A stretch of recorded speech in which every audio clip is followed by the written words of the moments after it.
नमस्कार, स्वागत है आपका भीम न्यूज इंडिया में। आप देख रहे हैं भीम न्यूज इंडिया और मैं हूं आपका दोस्त विनय कुमार सिंघल। सुप्रीम कोर्ट ने आरक्षण के संबंध में जो स्टेटमेंट दिया है या व्यवस्था दी है, उसके विरोध में कोटा में आज सर्व समाज के लोग इकट्ठे हुए और सब ने निर्णय किया कि 21 अगस्त को एक विशाल रैली निकालकर हम अपना विरोध प्रकट करेंगे। कार्यक्रम में सर्वप्रथम बाबा साहब डॉक्टर भीमराव अम्बेडकर को माल्यार्पण की गई।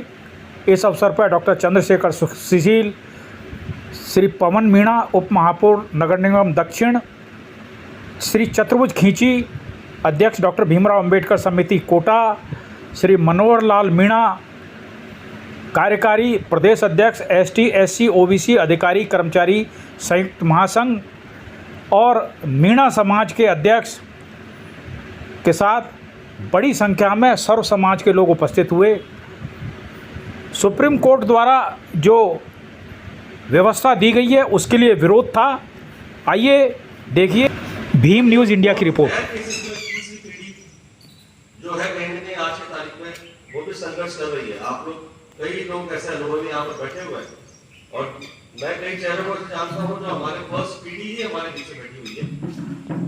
तो ये पहली पीढ़ी ने कुछ ज्ञान हासिल किया, शिक्षा हासिल की, सफलता हासिल की। ये सफलता जो है कुछ लोगों को आज भी गवारा नहीं हो रही है, वो इसको पचा नहीं पा रहे और लगातार ऐसे षड्यंत्र कर रहे हैं कि जिस तरीके से हमें कमजोर किया जाए। तो आज ये जो मीटिंग है इसके जो उद्देश्य है कि भाई 21 तारीख की जो बंद का जो कार्यक्रम है वो करना है या नहीं करना है, और अगर करना है तो किस तरीके से करना है, किन बातों का हमें ध्यान रखना है। इन सब विचारों के साथ में मैं हमारे बीच में हमारे विशेष आग्रह पर डॉक्टर सुशील जी, डॉक्टर चंद्रशेखर सुशील जी जो कि रिटायर्ड है, पूर्व अधीक्षक है न्यू मेडिकल कॉलेज से, आप हमारे निवेदन पर आगे बढ़ाएं। तो मैं आपसे निवेदन करूंगा कि आप आपने आज के इस कार्यक्रम के लिए मुझे याद किया। सभी पधारियों के आदर महानुभावों का बहुत बहुत धन्यवाद और साथ ही 15 अगस्त की बहुत बहुत शुभकामनाएं, बहुत बहुत मुबारक। काफी समय से यहाँ कोई भाजपा के हो तो मुझे कोई दिक्कत वाली बात नहीं, मैं बहुत विश्वास होता हूँ क्योंकि मैं गवर्नमेंट सर्वेंट रहा हूँ और जब तक गवर्नमेंट सर्वेंट था, कोई किसी पार्टी का नहीं था। पिछले 10 साल से एक योजना बनाई जा रही थी कि किस तरह से परिवर्तन किया जाए संविधान में। आरक्षण की बात नहीं, संविधान की बात करते, और इसके लिए जो नारा दिया गया अब की बार 400, और वास्तव में अगर 400 पार हो जाता तो मैं दावे के साथ कह सकता हूं कि हम लोग हाथ पे हाथ रख के बैठे रहते और हम कोई कुछ नहीं कर पाते, कोई कुछ नहीं कर पाता। पर हम लोग समझ गए, पहले से ही उनकी भावना आने लग गई थी कि क्या चाहते हैं। हमारे में से बहुत सारे लोगों ने इस बात को सोचा समझा और उनको 230 में रोक दिया गया, उससे आगे नहीं बढ़ने दिया। 15 अगस्त स्वतंत्रता दिवस की हार्दिक बधाई और बहुत बहुत शुभकामनाएं। साथियों, जैसा कि आप जानते हो, ये सरकारें कोई भी हो, ये आरक्षण खत्म नहीं कर सकती, ये संविधान खत्म नहीं कर सकते। ये इन्होंने माध्यम बना रखा है सुप्रीम कोर्ट, और सुप्रीम कोर्ट में कौन है? सिर्फ सिंगल जाति, और उनका यही है आरक्षण खत्म करना। मैं तो आपसे ये कहना चाहूंगा कि वैसे भी आरक्षण को आधा तो उन्होंने खत्म कर दिया है। आप देख लो, नीट में देख लो, एससी को 16%, एसटी को 12%, ओबीसी को 21%, 1%, एसबीसी 50%। और 50% आरक्षण होता था ओपन कैटेगरी का। अब इन्होंने क्या कर दिया है कि 50% जो आरक्षण है वो सामान्य कैटेगरी का परिवर्तन कर दिया और किसी की आवाज नहीं लगी। आज पहले जो एससी का कैंडिडेट चाहे 100% ले आए, तब भी अब एससी 16% में आएगा। पहले क्या था, ओपन कैटेगरी का जो टॉप में जाएगा वो जनरल कैटेगरी में जाता था, ओपन कैटेगरी में जाता था। तो इस प्रकार से इन्होंने आरक्षण का तो काफी ये कर दिया। अब जब उन्होंने देखा कहीं आवाज नहीं उठ रही, तो उन्होंने इस प्रकार से देखा कि आज अब मैं जो बताता हूं, आप शिक्षा में और दूसरों में कहीं भी देखो कितने से परसेंट लोग हैं, आज तो 2% लोग भी हमारे नौकरियों में इसमें नहीं। इसके बीच में ये भोग लगे मनोवादी लोग और इसको खत्म करना इनडायरेक्ट में अनुसूचित जाति अनुसूचित जनजातियों में भी विघटन, कि इनको आपस में बांट दो और लड़वा दो, कि पेरवाल मेघवाल आपस में लड़े, नहीं मेरा कम है इसको ज्यादा है, ऐसा है, इस टाइप आपस में गृह युद्ध चलता है। साथियों, इनके बहुत सोचे समझे साजिश है। मैं तो आपसे यही कहना चाहूंगा कि जिस प्रकार से 2 अप्रैल 18 को ओनली सोशल मीडिया पर जिस प्रकार से हुआ था वो बहुत ही सक्सेसफुल और बहुत शांतिपूर्वक तरीका से कोटा से ये हुआ था। कोटा में तो एक भी केस नहीं लग गया, चाहे वो जगह लगे, पर मैं तो फिर भी आप सबसे यही कहना चाहूंगा कि शांतिपूर्वक तरीके से और 100% सक्सेस, इसके लिए टीमें गठित करनी पड़ी। आज हम यहाँ बैठ के चाहे डीसीएम क्षेत्र है, बोरगढ़ा क्षेत्र है, नया कोटा है, कुनाड़ी क्षेत्र है, पिछली बार भी टीमें गठित की गई थी। वहां से लोग जैसे कि माननीय आदरणीय पवन जी ने सुशील जी ने बोला स्टेडियम पर, हाँ ठीक है, अपने अपने क्षेत्र से लेकर स्टेडियम पर आ जाए और वहीं से विशाल रैली के रूप में जाकर और उनको ये दिखा दे संगठन में यही शक्ति है, चाहे किसी भी कीमत पर जो है पर आरक्षण पर हाथ नहीं आने देंगे। इसी के साथ जय। आदरणीय डॉक्टर साहब, मेरे सभी साथियों, स्वतंत्रता दिवस की 78वीं वर्षगांठ में आप सभी को बहुत बहुत शुभकामनाएं। मैं डॉक्टर साहब की और पीजी साहब ने और सिंगल साहब ने जो विचार रखे हैं उनसे पूर्णतः सहमत हूं। और आज की तारीख में तो सीधी सी बात है, जिसकी लाठी उसकी भैंस। तो अगर हम अपनी लाठी में दम दिखाएंगे तो लोग हमसे डरेंगे भी सही, हमसे पूछेंगे भी सही, और जो हम कहेंगे वो करेंगे भी सही। और अगर हम इसी तरह सो कॉल्ड बेनिफिट लेके जो रूम बैठे हैं, अच्छी अच्छी कोठे बना ली कोटा में, और गांव भी छोड़ दिया और शहर में भी अपने आप को अलग कर लिया, तो भाई जो समता आंदोलन वाले आज तक जो करते आए वो आगे भी करते रहे। मैं ज्यादा बासुमती में विश्वास नहीं करता, मैं तो काम करने में विश्वास करता हूं। हमें ये प्लानिंग करनी चाहिए कि इसको किस तरह से सक्सेस बनाना है और इसमें हम किस तरह से भीड़ जुटा सकते हैं। आज की तारीख में ज्वलंत समस्या एसटी और एससी समाज के सामने जो विकराल रूप लेकर के सुप्रीम कोर्ट ने हमारे सामने पेश कर दिया है, इससे लड़ने के लिए जो तरीके उसके समाधान के लिए अपने को क्या कार्यवाही क्या कार्य योजना बनानी है, इस संबंध में आज चर्चा के लिए यहाँ जो है पवन जी ने इस बात के लिए आह्वान किया था। आप सभी लोग अच्छी संख्या में उपस्थित हैं। लेकिन लड़ने के तरीके के लिए जो ज्वलंत मुद्दा आज की तारीख में हमारे सामने अकस्मात ही आया है, इसी तरह से 2018 में जो 2 अप्रैल को जो आंदोलन हुआ था ST/SC कानून को लेकर के, वो एक जलजला सा पैदा कर दिया था उसने, और समाज को इस तरह से मतलब आक्रोशित कर दिया था कि लोगों में इस तरह से आक्रोश पैदा हो गया था कि हर घर से हर आदमी के दिमाग में ये विचार पैदा हो गया था कि यह हमारे लिए बहुत बड़ी घातक और बहुत बड़ी समस्या पैदा कर दी गई है। तो हर आदमी के दिमाग में एक विचारधारा बन गई थी कि इसका विरोध करना है।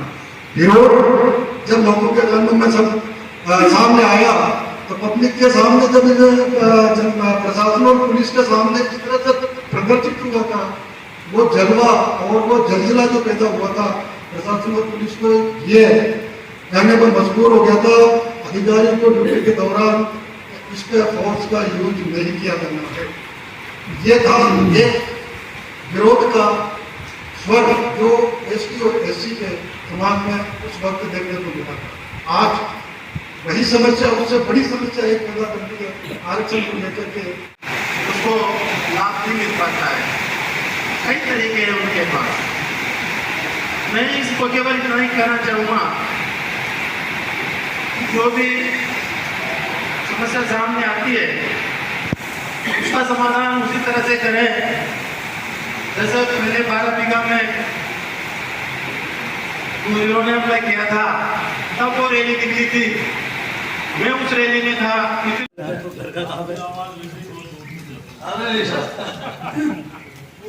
सर्वप्रथम मैं सभी को स्वतंत्रता दिवस की हार्दिक शुभकामनाएं बधाई देना चाहूँगा और हमारे स्वतंत्रता सेनानी बिरसा मुंडा, जयपाल सिंह मुंडा और बाबा साहब भीमराव अम्बेडकर और भैरूलाल कालाबादल को मैं नमन करना चाहूँगा।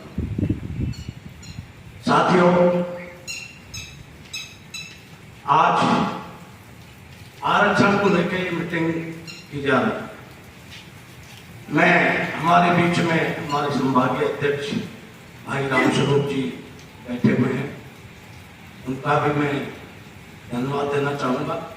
हमारे पूर्व संभागीय अध्यक्ष गजानंद मीणा जी, हमारे सीताराम जी, यद मीणा जी, डॉक्टर साहब, सभी को मैं, हमारे कालीराम जी और हमारे जो इस मीटिंग के आयोजक हैं पवन जी, हमारे पूर्व संभागीय अध्यक्ष और अम्बेडकर समिति के नीम की जिनको कह सकते हैं बेने सिंगल भाई साहब और चतुर्भुज खिची जी, हमारे ST/SC OBC अधिकारी कर्मचारी सेक्ट महासंघ के प्रदेश उपाध्यक्ष भाई कमलेश मंडावत जी और हमारे RS वर्मा जी, इनको सभी को मैं हार्दिक स्वागत कहना चाहूँगा।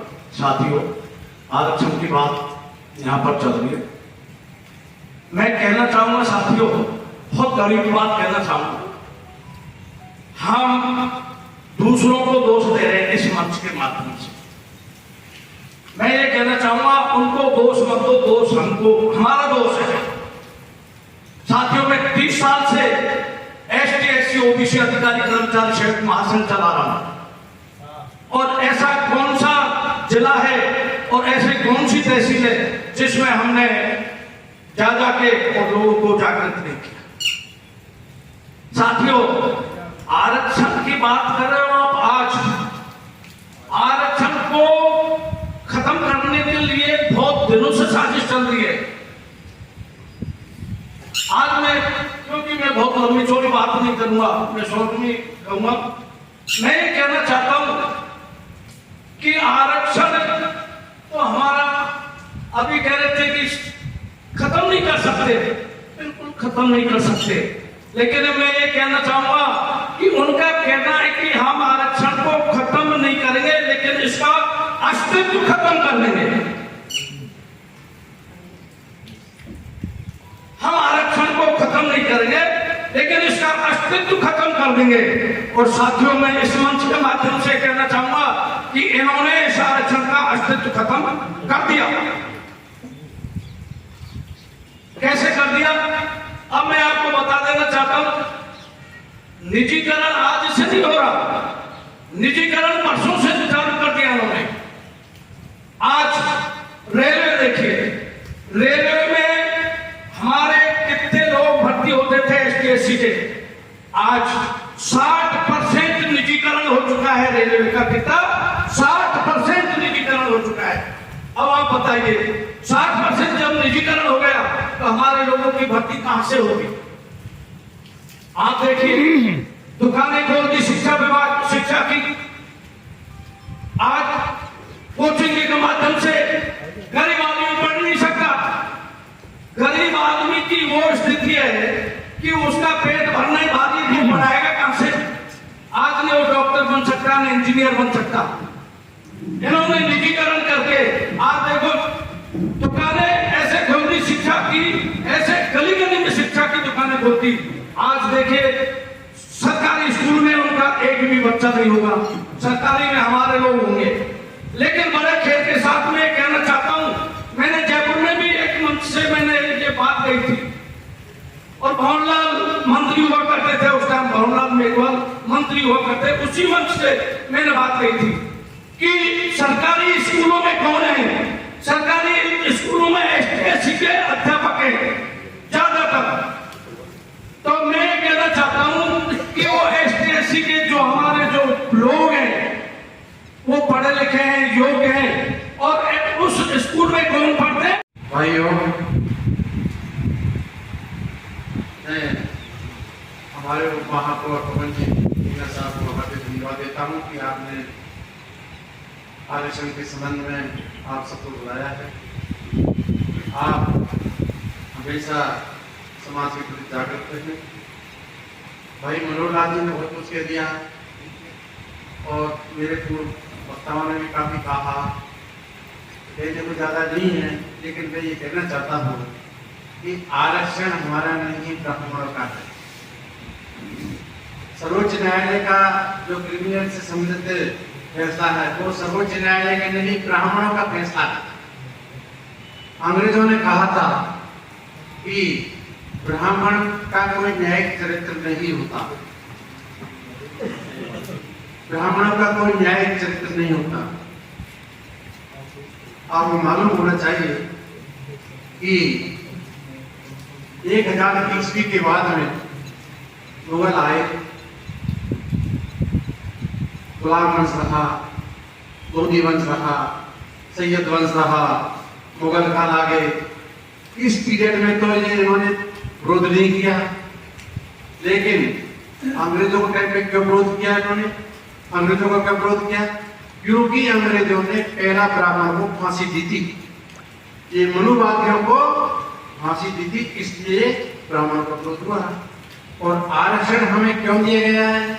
आरक्षण हमको प्रताड़ित किया गया है, शुरू से मनुस्मृति के अनुसार हमें बहुत ज्यादा प्रताड़ित किया गया है, और हमें इतना प्रताड़ित किया गया कि सुबह और शाम को खाना में हाजिर देनी पड़ती थी। इतना तक प्रताड़ित किया गया था, वो पैदावार कैसे करें, हम अपना पेट पालन कैसे करें, किसी वहां का पीरियड में नहीं था। तो भाइयों, मैं कहना चाहता हूँ कि संघर्ष करना है, और इतना संघर्ष करना है।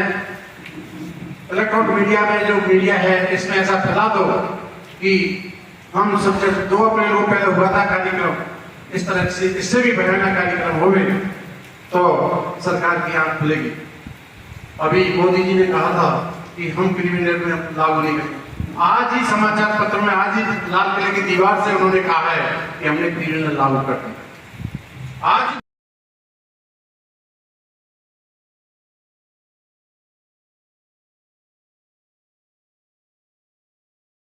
मेरे को सबके, मैंने स्पीच सुनी है, सबका अपना अपना मोटिवेशन है। मुझे पवन जी की एक बात बहुत अच्छी लगी, वो करना भी चाहिए, और इसके मैं पक्षधर शुरू से ही रहा हूँ, अभी से नहीं। तो साहब, ब्राह्मण जो कौम है वो परशुराम जयंती मनाती है, जैन समाज वो मनाता है। मैं यूँ कह रहा हूँ अपने पे थाप पड़ती है, और उसी दिन अपन जागते हैं, और जाग के अभी भी जागे नहीं है। इसलिए नहीं जागे कि आपने कितने समाजों को मोटिवेट किया। आ जाएंगे 5000, आ जाएंगे 25000, आ जाएंगे 5 लाख, आ जाएंगे। कहाँ से आ जाएंगे भाई? नहीं, कहाँ से आ जाएंगे? बातों से थोड़ी आ जाएंगे। हम भी 30 साल से संगठन से जुड़े हुए हैं, मनोहर जी, हम सब लोग कैसे इकट्ठे करते हैं। डॉक्टर साहब को पता है कितनी इनकी घर पे कितनी बार मीटिंगें होती है हमारी। अभी भी आज शाम को भी इनके घर पे मीटिंग होनी थी, यहाँ आ गई। मैं यूँ कह रहा हूँ, कहने से सब अपने अपने घरों पे चले जाएंगे। 25,000, 5,000, 5 लाख लाओगे कहाँ से? आपने कितने समाजों को मोटिवेट किया है, किस किस को क्या क्या कहा है, किस किस को। मैं कह रहा हूँ वाल्मीकि समाज नहीं आएगा, मान लो, अपना फर्ज बनता, अपना उत्तरदायित्व तो बनता है उसको मोटिवेशन देने का कि भाई आप भी हमारे में से ही हो। आपके अगर 2 बालक हमारे साथ में रतन लाल जी वाल्मीकि है, उनके वाल्मीकि जी का बच्चा यहाँ पे जयन है, इसमें RSCB में तालेड़ा में, कैसे नहीं है, वाल्मीकि के भी हैं, लेकिन पढ़ेंगे तब। भाई पढ़ोगे नहीं तो नौकरी में कैसे आओगे। तो मेरा मतलब यह है, मैं इनकी बात से 100% सहमत हूँ। अपने को छोटे छोटे, हम 14 अप्रैल और 6 दिसंबर तक एक साथ नहीं मनाते हैं, क्या इकट्ठे हो गए आप। मैं बुराई नहीं करता हूँ अपने आप की, मैं यूँ कह रहा हूँ कि 6 दिसंबर में भी यहाँ 10 जगह, 14 अप्रैल को भी 10 जगह, ऐसा क्यों करते हो भाई। सब एक मंच पे आओ, इकट्ठे रहो और छोटे छोटी मीटिंगें करते रहो। मैं नहीं कह रहा मीणा समाज अपनी कर ले, ऐसी का कोई समाज है तो वो अलग कर ले, मेघवाल अलग कर ले, जाटा, लेकिन कम से कम ये चीज़ें जो था पड़ती है उसी दिन मोटिवेशन आता है। आज ये छतरपुरा छात्रावास में एक मीटिंग का आयोजन किया गया है। आइए हम बात करते हैं इस मीटिंग का उद्देश्य क्या है। सर, क्या नाम है आपका? Sitaram Meena, retired commissioner customs and CGST। Meena साहब, आप ये बताइए, भीम न्यूज़ इंडिया को आज यहाँ सैकड़ों की तादाद में, बल्कि मेरे हिसाब से तो लगभग थोड़े बहुत कम 1000 से ज़्यादा आदमी हैं, क्या आयोजन है बताइए आप। आज की मीटिंग का आयोजन इसलिए किया गया है कि अभी सर्वोच्च न्यायालय ने एक निर्णय दिया है और उस निर्णय में से आहत हो करके पूरे हमारा जो समाज है वो एकत्रित हुआ है कि जो इश्यू सर्वोच्च न्यायालय के सामने नहीं था उस इश्यू को भी उन्होंने ये कर लिया। पहली बात तो यह है कि सर्वोच्च न्यायालय ने निर्णय क्या दिया। सर्वोच्च न्यायालय ने निर्णय ये दिया कि जो ST SC की जो जातियां हैं उसमें उसका वर्गीकरण कर दिया जाए। उसका वर्गीकरण का जो है वो पावर है गवर्नमेंट को दे दिया गया। तो जो भी गवर्नमेंट जब चाहेगी जब भी वो उसको अलग से कर देगी कि इस जाति से हमको इसमें इसका 2% कर दिया, इसका 1% कर दिया। तो सर आप क्या करोगे ये बताओ। सरकार ने तो कर दिया, आप में एकता नहीं है, आप क्या करोगे? एकता हम में बहुत है और जो है पहले भी हमने जो है तो क्या करोगे आप क्या करोगे बताओ आप। 21 तारीख को 21 अगस्त को पूरे भारत में हर जगह, हम कोटा की बात कर रहे हैं, कोटा में क्या करोगे? कोटा में हम रैली निकालेंगे, ज्ञापन देंगे राष्ट्रपति के नाम पे ज्ञापन देंगे और जो ये सर्वोच्च न्यायालय का जो निर्णय है उसको नलीफाई करने के लिए संसद अध्यादेश लाए। अगर संसद अभी नहीं है और जब संसद आए तो उस टाइम। एक बार नाम बता दो अपना। सीताराम मीणा। डिप्टी मेयर पवन मीणा जी हमारे साथ, समाज के लिए समर्पित हैं, जागरूक हैं। पवन जी, आज क्या जरूरत पड़ गई आपको जागने की, ये बताइए आप। तो देखिए, मैं और नगर नहीं, वो तो आपको हाड़ौती में सब जानते हैं पवन मीणा, लेकिन ये जागरूकता की क्या जरूरत पड़ गई ये बताइए आप। तो जागरूकता की ज़रूरत इसलिए पड़ी है क्योंकि आज मैं पवन मीणा को अगर लोग जानते हैं, आज मैं उप महापौर हूँ नगर निगम कोटा दक्षिण में, लोग मुझे जानते हैं, वो इस वजह से जानते हैं कि कहीं ना कहीं मैंने भी आरक्षण का फ़ायदा लिया और उस आरक्षण के फ़ायदे के बाद ही मैं इस मुकाम पर पहुँचा हूँ। और आज ये मेरी नैतिक जिम्मेदारी बनती है कि जब आरक्षण के ऊपर कहीं पे कोई घात हो रहा है, कोई कुटारा घात हो रहा है, क्या करोगे? बेशक आज हम लोग जितने भी लोग हैं सब यहाँ पर एकत्रित हुए, सब लोगों ने एक राय हुई है। आरक्षण से जो जनप्रतिनिधि बने हैं, एक पवन मीणा रिजर्वेशन कैटेगरी से आके डिप्टी मेयर नगर निगम दक्षिण बन गए। बाकी आपके विधानसभा में कांग्रेस नहीं बोल रही, बीजेपी नहीं बोल रही, क्या करोगे? देखिए, हम कौन बोलता है कौन नहीं बोलता है हम उनका इंतज़ार नहीं करेंगे। ये तो हमारी जिम्मेदारी बनती है कि हम क्या सोचते हैं और उसी के लिए आज हम लोग जो है एकत्रित भी हुए हैं। आज जितने लोग यहाँ पर इकट्ठे हुए हैं ये अपने आप में एक प्रमाण है कि लोग, जो समाज के लोग हैं वो चिंतित भी हैं, समाज के लोग जो हैं वो नाराज़ भी हैं। और इसी के घर बैठ के चिंता करोगे? शुरुआत घर से ही होती है। कोई भी जब बड़ा आंदोलन होता है, बड़ा कार्यक्रम होता है तो उसकी शुरुआत घर पे, घर के लोगों के साथ विचार विमर्श करके ही की जाती है, बिना विचार किए। क्या करोगे 21 तारीख को, क्या करोगे बताओ? 21 तारीख का अभी तक जो हमारे बीच में जो फैसला ये हुआ है कि जितने जो समाज जो है SC के ST के विभिन्न जितने भी संगठन यहाँ पे कोटा में संचालित हैं, हम उन सभी संगठनों के पदाधिकारियों से बातचीत करेंगे, मुलाकात करेंगे और उन लोगों से एकजुट होकर फिर उसके बाद में 21 तारीख का जो है कार्यक्रम को सफल बनाने का हम लोग जो है योजना करेंगे। डॉक्टर चंद्रशेखर सुशील हैं, जी, मेडिकल कॉलेज के सुपरिटेंडेंट से रिटायर हुए हैं, समाज में चर्चित व्यक्तित्व के धनी हैं, सचेतक हैं। डॉक्टर साहब जी, घर न रखावे आपने चोरे गाली दे, अभी तक आप सचेत नहीं थे, आपका आशियाना उजड़ने जा रहा है, क्या नहीं, कहोगे? ऐसी कोई बात नहीं है, सचेत थे और उसी सचेत होने का ही परिणाम है कि आज इतने लोग यहाँ पर इकट्ठे हो गए, हज़ारों में लोग इकट्ठे हुए हैं। और स्टार्टिंग कहीं ना कहीं से तो होती है, घर में बैठ के ही होती है स्टार्टिंग, तो उसके बाद ही बाहर निकलते क्या हैं। व्यू रचना है ये बताइए आप। अभी तो हम सब लोग जो 21 तारीख को है, सभी समाजों को जागृत करके एक जगह इकट्ठा करेंगे, वहाँ से रैली के रूप में जाकर कलेक्टर से मिलेंगे और कलेक्टर को ज्ञापन देंगे राष्ट्रपति के नाम का कि ये जो सुप्रीम कोर्ट ने जो आदेश निकाला है उसको किसी भी तरह से नलिफाइड किया जाए। 21 तारीख के बाद फिर क्या करोगे आप? ज्ञापन दे दिया, सब हो गया, फिर क्या करोगे आप ये बताओ। उसके बाद सब मिलकर बात करेंगे, सब मिलकर देखेंगे इसके बाद क्या किया जाता है। अभी एक दिन तो करें कम से कम। और देखो, ये जो, मैं एक ये चीज़ जो बता दूं। आपके रिजर्व कैटेगरी के जनप्रतिनिधि, डॉक्टर साहब रिजर्व कैटेगरी के जनप्रतिनिधि हैं, इनको क्या माला पहनाओगे? ये तो कोई बोल ही नहीं रहे। मैं आपको एक चीज़ बताऊँ, गोल हमेशा चेंज होता है। पहले पास का गोल लेंगे, फिर उसके बाद दूर का गोल लेंगे, वो एच और बाद उसके बाद का गोल लेंगे। स्टेप बाय स्टेप संघर्ष करेंगे। एकदम से ऐसा नहीं है कि आज ही हम कोई हमें कुछ जाए या आग में चेंज करने का मादा रखते हो आप? मादा रखते हैं। क्या शुभ नाम है सर आपका? राम स्वरूप मीणा। राम स्वरूप जी मीणा साहब, ऐसी क्या मुसीबत आ गई कि आज यहाँ आपने लगभग नाना करते करते हज़ारों की तादाद में लोग इकट्ठे कर दिए? क्या मुसीबत आ गई आपको ये बताओ, ऐसी बरसात में? और इस बरसात की परवाह न करते हुए लोग भागे भागे चले रहे हैं, ऐसा क्या हो गया मुझे बताइए ना। एससी के जो ST/SC में जो पैदा हुआ है उनके लिए इससे बड़ा कोई दुर्भाग्य नहीं है। जो ये फैसला जो है ना, इससे बड़ा कोई दुर्भाग्य नहीं है, ये बहुत बड़ा ST/SC का दुर्भाग्य है। और जो ST/SC का जो जिस पे ST/SC खड़ी है उसको छीनने का प्रयास किया जा रहा है। इसके लिए राम स्वरूप जी, ये स्थिति क्यों आई? घर न रखावे आपनो चोरे गाली दे। डॉक्टर अंबेडकर ने आपको संविधान में ये रिजर्वेशन दिया था और आप इसको बचा के नहीं रख पाए, आप बताओ क्या करोगे आप? इसको बचा के रखें। जो 2018 में जो आंदोलन हुआ था उससे तगड़ा आंदोलन करेंगे और सरकार को हमारे सामने ST/SC के सामने झुकना पड़ेगा, घुटने टेकने पड़ेंगे। क्या शुभ नाम है आपका? गजानंद मीणा समाज का पूर्व अध्यक्ष।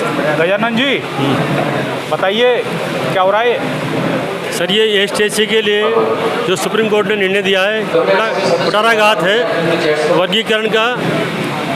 क्योंकि मैं इन मनुवादियों से बोलना चाहूँगा कि ये हमने बिना मांगे। क्या होता है मनुवादी, ये बताओ जरा। ये ब्राह्मण समाज जो भी जैसे सुप्रीम कोर्ट में बैठे लोग, आप खुद ही तिलकधारी हो, आप भी तो ब्राह्मण नजर आ रहे थे मुझे। नहीं देखो, एक अपने इष्ट देव को माना अलग बात है। हम प्रकृति पूजक हैं, वाली होगी ना, प्रकृति पूजक है, प्रकृति पूजक है। प्रकृति पूजक कभी भी तिलकधारी नहीं होता है। नहीं, ऐसा नहीं है सर। तिलक अपना जो आराध्य देव होता है वो प्रकृति पूजक है, उसको मानना पड़ता है। पर छोड़ो, क्या करोगे बताओ। ये 21 अगस्त को हम जोरदार रैली निकालेंगे, राष्ट्र के नाम ज्ञापन देंगे और जो वर्गीकरण जो किया है कोटे में कोटा, इसके खिलाफ आवाज़ उठाएंगे। दूसरा मेरा आपसे निवेदन इस मंच के माध्यम से कि ये जो सुप्रीम कोर्ट ने जो जजेज बैठे हैं वहाँ पर क्यों नहीं वर्गीकरण किया, वहाँ पर क्यों नहीं कोटे में किया? वहाँ पर सारे ब्राह्मण समाज के बैठे हुए, वहाँ पर हमारे ST/SC के एक भी नहीं है। तो मैं इस मंच के माध्यम से बोलना चाहूँगा कि वहाँ भी हमारा कोटा होना चाहिए। मतलब आपका मतलब है इंडियन जुडिशियल सर्विसेज स्टार्ट होनी चाहिए, ये कहना है आपका? और आरक्षण के मुद्दे में डॉक्टर भीमराव अंबेडकर साहब ने जो हमको एकता, संघर्ष और विजय, अभी हम एक हुए हैं, आगे संघर्ष करेंगे, विजय हमारे हाथ में होगी। भीम न्यूज़ इंडिया को यूट्यूब पर सब्सक्राइब कीजिए, लाइक कीजिए, शेयर कीजिए, कमेंट्स कीजिए। आप हमारे फेसबुक पेज भीम न्यूज़ को भी फॉलो कर सकते हैं। न्यूज़ अपडेट के लिए बने रहिए हमारे साथ, देखते रहिए भीम न्यूज़।